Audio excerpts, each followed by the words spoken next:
Dinner ban at T-Bone Steakhouse, Cabanatuan. So many people for today's video. I'm gonna dito sa isang steakhouse. So ayan, pasok na kami dito. First time ko dito.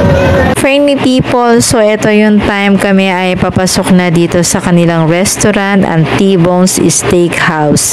So ito yung pinaka front nung kanila pong nasabing restaurant na napaka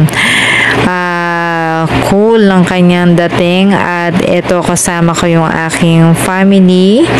Ang kanila nga po palang restaurant ay located sa Kapitan Pepe Subdivision, Cabanatuan City. So dito ang aking kasama, yung aking pinsan na si Rafael at si Margie, fresh from Manila sila.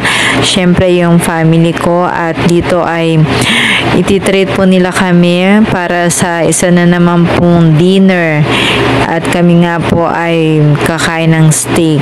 So ito yung kanilang menu, at ito yung time kung saan kami ay tumitingin na po ng aming o-orderin dito sa kanila pong restaurant. At talaga naman po kami ay mga steak lovers, kaya talagang paborito namin yung mga ganitong klaseng food.